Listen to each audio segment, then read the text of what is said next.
Hello everybody, कैसे हैं आप सब। आप सभी का स्वागत है एग्जाम मंत्रा के यूट्यूब चैनल पर और साथ ही साथ आपका एग्जाम मंत्रा ऐप पर भी। ठीक है, तो आइए हम लोग स्टार्ट करते हैं आज के सेशन को। अगेन आप सभी को वेरी हैप्पी गुड इवनिंग। और आइए हम स्टार्ट करते हैं सेशन को। और पहले सेशन स्टार्ट करने से पहले आप सेशन को एक बार शेयर कर दें, बाकी सभी स्टूडेंट्स भी ज्वाइन कर सकें सेशन को।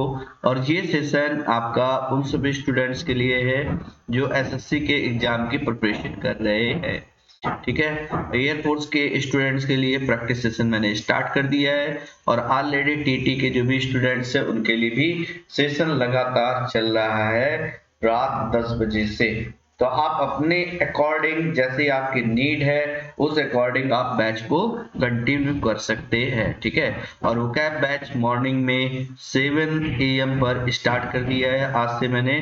तो आप लोग वहां पर भी आ जाएं और वहां पर सभी एग्जाम्स के बेसिस पर हम वो कैब को डील करने लग रहे हैं। ठीक है, तो वो कैब का सेशन आपका ध्यान रखिएगा 7 AM पर at any cost.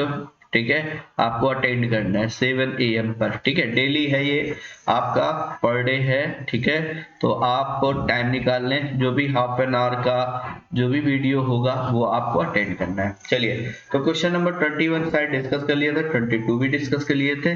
Now move to question number 23। एक बार फिर से देख लीजिएगा, शायद आई थिंक थोड़ी सी मिस्टेक हो गई थी। 23 फिर एक बार देखेंगे।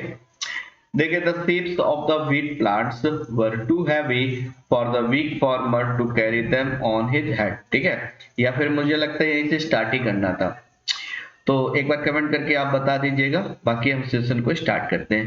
10 सीप्स लिख रहे हैं यहाँ पर, ध्यान दीजिएगा। सीप का जो प्लूरल होता है SHEAF का प्लूरल होता है SHEAVES। ये हमने पढ़ा है। एफ या एफ को हटा करके VES में कन्वर्ट कर देते हैं, ये आप अच्छी तरीके से जानते हैं। तो हमने वही किया, यहाँ पर एफ या एफ को हटा करके हम कन्वर्ट कर रहे हैं किसमें, VES में। ठीक है, तो the seeds of the wheat plants were too heavy for the weak farmer to carry them on his head. चलिए, क्वेश्चन नंबर 23 में जो पार्ट आपका मिस्टेक था वो पार्ट ए था।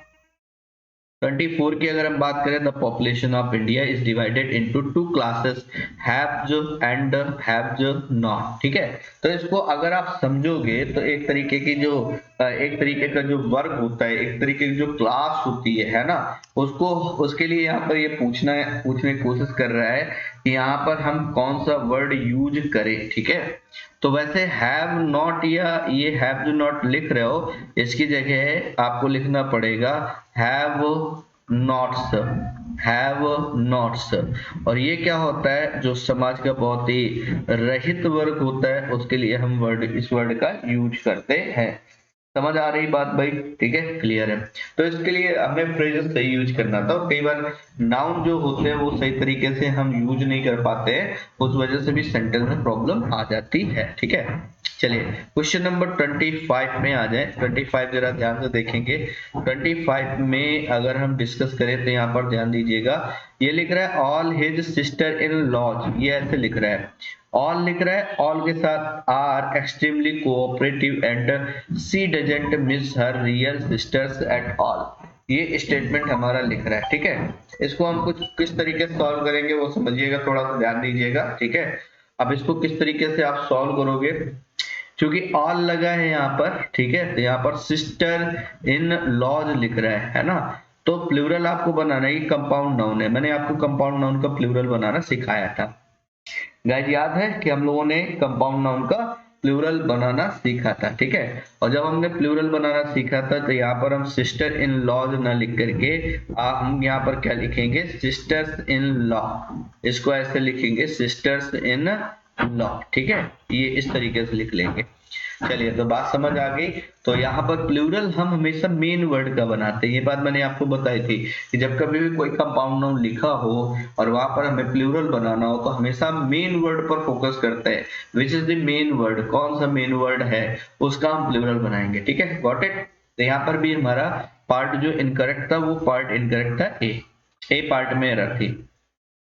26 गाइस ध्यान से पढ़िएगा। In why strike a woman when she sees her husband talking to another woman. बड़ी अच्छी बात लिखी है कि भाई जो महिला होती है, ठीक है, उसके अंदर क्या होता है, ईर्ष्या आती है। व्हेन शी सीज, जब वह देखती है हर हस्बैंड, अपने हस्बैंड को, टॉकिंग टू अनदर वुमन, किसी दूसरे महिला से बात करते हुए, ठीक है। तो यहाँ पर जरा ध्यान दीजिएगा, एक चीज ध्यान रखिएगा, ENVY, ठीक है, इसका मतलब ईर्ष्या होता है। और एक वर्ड ये होता है जेलस, जेलस का मतलब भी ईर्ष्या होती है ना। लेकिन ध्यान रखिएगा, जब कोई भी चीज अगर अपनी है, उस केस में हम ईर्ष्या की बात कर रहे हैं, तो वहां पर हम यूज करेंगे जेलस।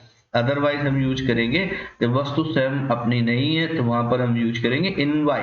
तो इन दोनों डिफरेंसेस ये हैं। तो यहाँ पर क्या कह रहा है कि जब कोई महिला है, महिला को ईर्ष्या कब आती है, जब वह अपने हस्बैंड को किसी दूसरे ह्यूमन के साथ बात करते हुए देखती है। तो इसका मतलब है यहाँ पर उसका हस्बैंड स्वयं का है भाई। तो यहाँ पर क्या करोगे, यहाँ पर इनवाई नहीं लिखोगे, यहाँ पर लिखोगे जेलसी, ठीक है। जेलस तो हालांकि एडजेक्टिव हो जाएगा, जेलसी लिखोगे, वाई लगा करके जेलसी। तो जेलसी मतलब ईर्ष्या, इनवाई मतलब ईर्ष्या, दोनों का मतलब ईर्ष्या, लेकिन ये किसी दूसरी वस्तु से जो अपनी नहीं है उससे ईर्ष्या, और जो वस्तु स्वयं की है उससे ईर्ष्या, है ना। तो दोनों में डिफरेंसेस ये हैं। Got it. थोड़ा सा अच्छी अच्छी एरर है ये, ठीक है, अगर हम ध्यान दें तो। चलिए अगले क्वेश्चन की तरफ आते हैं, क्वेश्चन नंबर 27 मैंने आपको पढ़ाए हुए, एक बार क्वेश्चन को ध्यान से पढ़िए। क्या लिख रहा है, टू समन्सेस, यहाँ पर लिख रहा है two summons have been issued by the court but he has not yet prepared before the court, ये लिख रहा है। अब यहाँ पर देखिएगा, जरा ध्यान से समझिएगा, ठीक है। समन्स, SOMMONS, समन से क्या होता है सर, ये सिंगुलर होता है, इसका मतलब होता है कोर्ट आदि के द्वारा बुलावा, उसको समन्स बोलते हैं। सर इसका कभी प्लूरल अगर लिखना पड़े तो ध्यान रखिएगा, इसको लिखिएगा आप समन्सस। क्या लिखेंगे आप, समन्सस। तो सर ये कैसा हो जाएगा, ये प्लूरल हो जाएगा, इतनी बात आप ध्यान रखिएगा, ठीक है। तो समन्स होता है सर सिंगुलर, समन्सस होता है प्लूरल। तो यहाँ पर टू लिख रहा है और टू के साथ आपको सिंगुलर लिखना नहीं है, इसकी वजह से यहाँ पर समन्स गलत होगा। इसकी जगह हम लिखेंगे समन्सस, इसको हम लिखेंगे समन्सस, ठीक है। समझ आ गई बात भाई, two summonses have been issued by the court, ऐसे लिखेंगे। चलो क्वेश्चन नंबर 28 पे हम चलते हैं। 28 देखिएगा, the Vaidyas have been living here for about a decade. Decade का मतलब होता है टाइम ड्यूरेशन ऑफ 10 ईयर, 10 सालों से रह रही है यहाँ पर, है ना, ये कहना चाह रहा है। तो इसका मतलब है, देखिए हैव बीन भी लिख रहा है, इसका मतलब प्लूरल सब्जेक्ट है। तो वैद्याज में जो देखिए इसके पहले दा भी लगा रहा है ना, तो जो यहाँ पर लिखोगे आप तो ऐसे लिखोगे वैद्याज, न कि एपोस्ट्रोफी एस लगाकर, और एपोस्ट्रोफी लगाओगे तो उसके साथ आपको नाउन लिखना पड़ेगा जो कि है नहीं। तो दैट्स वाई इसका प्लूरल बना ले, क्योंकि आगे भी प्लूरल के तरीके वो यूज कर रहा है। तो पार्ट जो इनकरेक्ट है वो हमारा कौन सा है, ए। आप लोग भी जो क्वेश्चन आपसे नहीं, जो क्वेश्चन बन पा रहे हैं, ठीक है, उन पे कोशिश करते रहिए। जो क्वेश्चन नहीं बन पा रहे हैं उनके लिए आप परेशान होने की जरूरत नहीं है, ठीक है। लेकिन जो बन पा रहे हैं एटलीस्ट कम से कम उनको तो आप बता ही सकते हैं, ठीक। चलिए अगले क्वेश्चन की तरफ मूव करते हैं भाई, क्वेश्चन नंबर 29 जरा ध्यान देंगे सभी स्टूडेंट्स। 29 में अगर हम चर्चा करें तो सर 29 में क्या लिख रहा है, देखिए जरा ध्यान से। पहले हम लोग अटेंटिवली क्वेश्चन को पढ़िए, ध्यान से पढ़ो क्वेश्चन को। क्या लिख रहा है सर, यू आर, ठीक है, यू आर, ठीक है, you are among those man who earned name and fame not by chance but by hard work, है ना। तुम उन लोगों में से एक हो, उन लोगों में हो जो क्या करते हैं, अपना नेम ऑफ फेम कमाते हैं चांस के द्वारा नहीं बट हार्ड वर्क के द्वारा, ठीक है। अब देखो जरा एक चीज समझना है यहाँ पर, बिल्कुल आसान सी बात लिखी है। अब आपने ये चीज देखिए पहले कभी पढ़ी होगी कि दिस दैट, इनके बारे में आपने डिस्कस किया होगा, एंड दीज दोज, ये चार वर्ड है हमारे, दिस दैट दीज दोज, ठीक। अच्छा इनमें से ये दोनों के दोनों है हमारे सिंगुलर और ये दोनों के दोनों है हमारे प्लूरल, ठीक है। यू नो वेरी वेल भाई, ये तो जानते हैं, ये तो बचपन से पढ़ा है ना।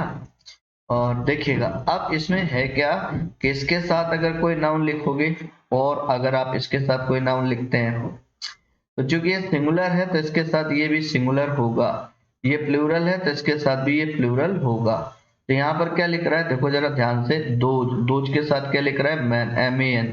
तो यहाँ पर हम क्या लिखेंगे, MEN, MEN, ठीक है, दोज मैन। चलिए, तो ये बात क्लियर हो गई, यहाँ से यहाँ तक कोई प्रॉब्लम आपको नहीं है, ठीक है। चलिए, अब आता है question number 30। Children are playing and making mischiefs as their holidays have started, ठीक है। तो क्या कह रहा है, जो बच्चे हैं वो खेल रहे हैं एंड मेकिंग मिस्चीफ, शरारत कर रहे हैं, as their holidays have started, ठीक है, क्योंकि उनकी जो छुट्टियां हैं वो स्टार्ट हो गई है, इस वजह से वो ऐसा कर रहे हैं। तो देखो एक चीज समझिए जरा ध्यान से, यहाँ पर कुछ ऐसा है जो आपने पढ़ा है, children are making, playing and making mischief. अब आपने पढ़ रखा है कि सर ये जो मिस्चीफ होता है ये अनकाउंटेबल नाउन होता है and we can not make plural of any uncountable nouns. तो इसको सर मिस्चीफ से नहीं लिखेंगे, ऐसा हटाइए। तो पार्ट नंबर इसमें इनकरेक्ट हो जाएगा हमारा बी, ऊपर वाले में इनकरेक्ट था हमारा part number B. Got it. Common error के क्वेश्चन बहुत इंटरेस्टिंग होते हैं, बशर्ते आपको बनने चाहिए, ठीक है। अब नाउन देखिए, पहले टॉपिक से इसी वजह से मैंने स्टार्ट किए हैं कि अगर आपको कहीं कोई प्रॉब्लम है, ठीक है, तो आप आसानी से चीजों को क्लियर कर सके हैं। चलिए अगले क्वेश्चन की तरफ ले चलते हैं भाई आपको, क्वेश्चन नंबर 31, ठीक है।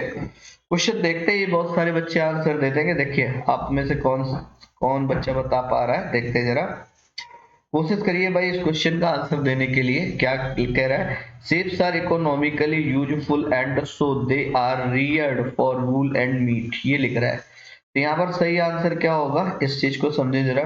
सीप्स आर इकोनॉमिकली, अब देखो जरा एक चीज समझो, हमने पढ़ रखा है कि जो सीप होता है इसका सिंगुलर भी यही होता है और प्लूरल भी यही होता है, दोनों सेम होते हैं, सिंगुलर और प्लूरल दोनों सेम होते हैं।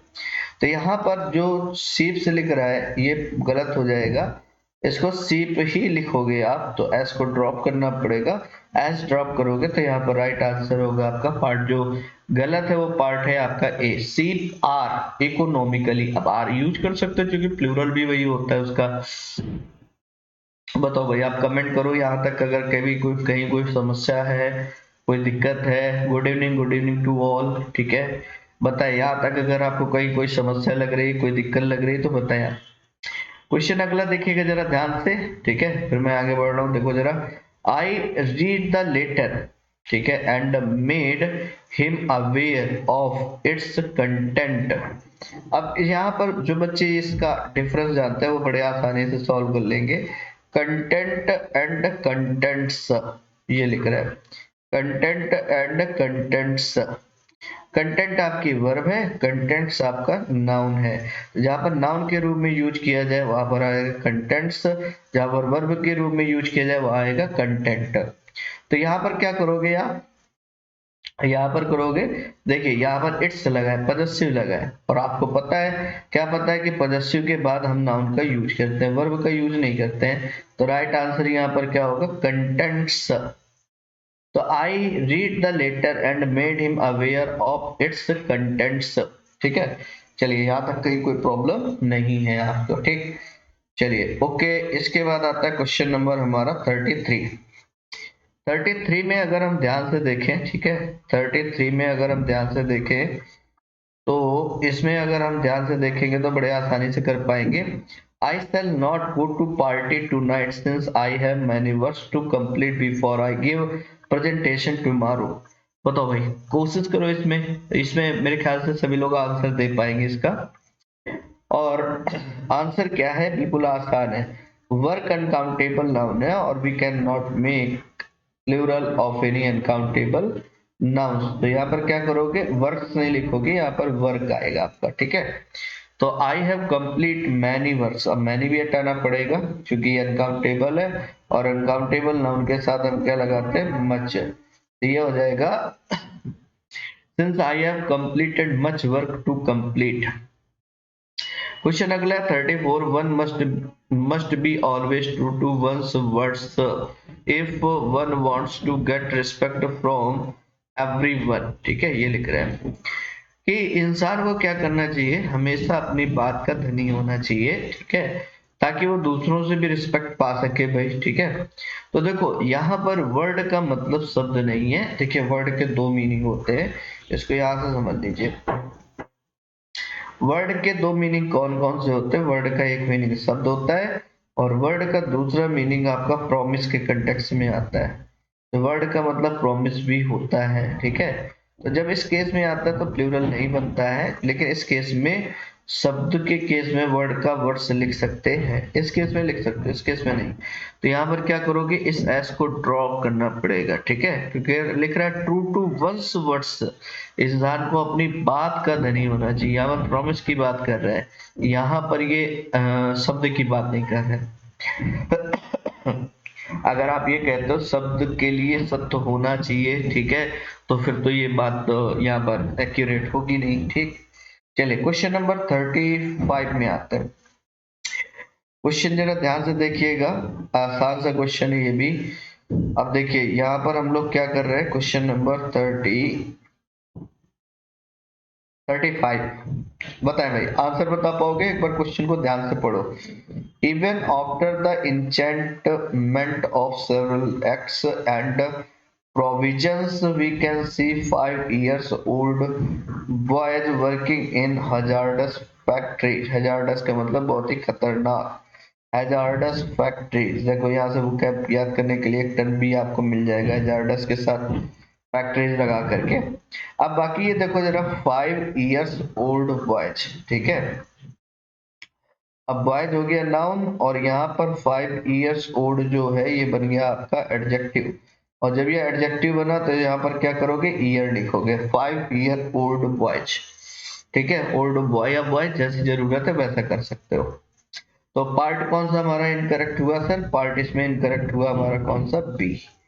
चलिए 36 में आते हैं। The fans blade has broken and we must buy a new fan before disposing it off। Depots of का मतलब होता है ठिकाने लगा देना, ठीक है।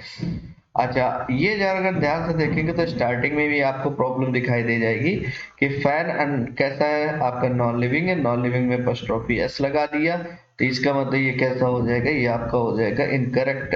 तो ये हो जाएगा the blade of fan, the blade of fan, the blade of fan, ठीक है, ये द ब्लेड ऑफ फैन। अच्छा तो क्वेश्चन नंबर 36 क्लियर हो गया आपका, द फैन ब्लेड की जगह हो जाएगा द ब्लेड ऑफ फैन। चलिए अगले क्वेश्चन में आते हैं, question number 37। She wears spectacle and so she was unable to see the gangster that attacked her last night. भाई उसने क्या पहन रखा था, चश्मा पहन रखा था, जिसके कारण वो गैंगस्टर को नहीं देख सकी जिन्होंने उस पर अटैक किया लास्ट नाइट। चलो भाई देखो पहले वाले पे ही आपको समस्या समझ आ रही, बताओ भाई, ठीक है, तो हुआ समझ आया।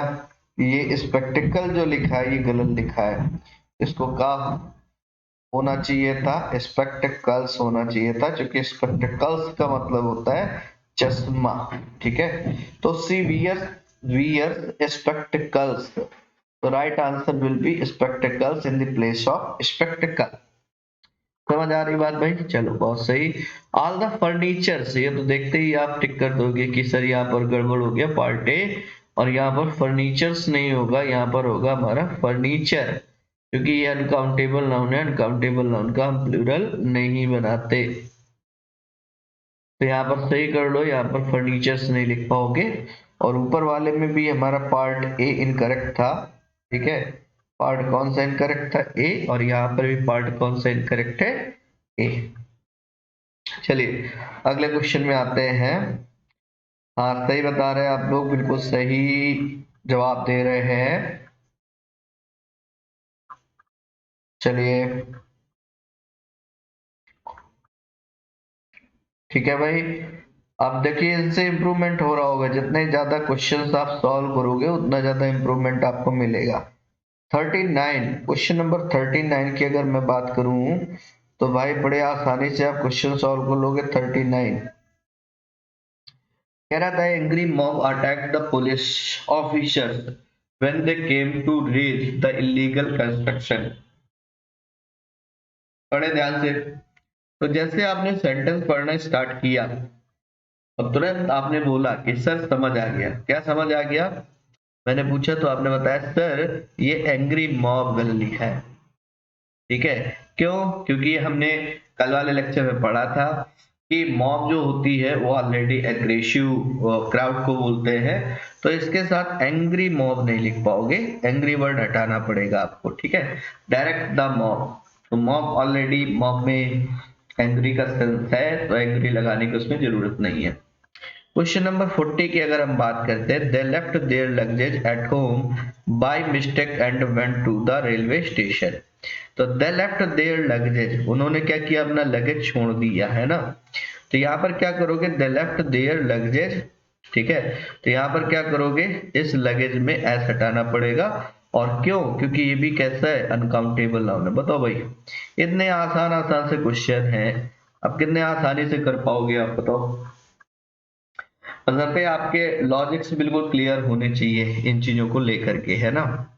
चलिए क्वेश्चन नंबर 41 क्वेश्चन की अगर मैं बात करूं तो आप लोग आंसर बता पाएंगे बड़े आसानी से। The car could not ascend the steep hill because it was in the wrong gears, है ना। जो कार है वो स्टीप हिल में नहीं चढ़ सकी क्योंकि वह गलत गियर में थी। तो गियर्स नहीं लिखोगे, गियर लिखोगे, इसका प्लूरल नहीं बना पाओगे आप। ठीक है, चलिए। द टिकट विंडो, देखते ही पता चल गया सर टिकट काउंटर लिखे। टिकट काउंटर होता है, टिकट विंडो नहीं होती है ना। चलिए, ticket counter remained close through out the day. जो टिकट काउंटर है वो पूरे दिन कैसा रहा? बंद रहा। समझ आ रही बात भाई? ठीक है, चलो। तो मेरे ख्याल से क्वेश्चंस बड़े आसानी से कर पा रहे होंगे आप लोग। ठीक है, तो अब हम करते क्या है, रिमेनिंग क्वेश्चन को अगले सेशन में हम लोग इंक्लूड करेंगे। आपकी लगातार प्रैक्टिस होती रहे, चीजों को आप एनहांस करते रहे। ठीक है, तो चलते भाई, लेते हैं फिर आपसे विदा। हाँ बिल्कुल बिल्कुल बिल्कुल, सभी के लिए, सभी को मैंने स्टार्टिंग में बोल रखा है। ठीक है, चलिए। तो अब हम करते क्या है भाई, मिलते हैं अगले सेशन में। अभी और भी क्वेश्चंस आपके रिमेनिंग है, उनको भी हम थोड़ा सा डिस्कस करेंगे अगले सेशन में। ठीक है, तो आप लोग चैनल को जरूर सब्सक्राइब कर लें। ठीक है, सेशन को जरूर शेयर करें सभी स्टूडेंट्स के साथ। बाकी मिलते हैं नेक्स्ट क्लास में। ठीक है, थैंक यू।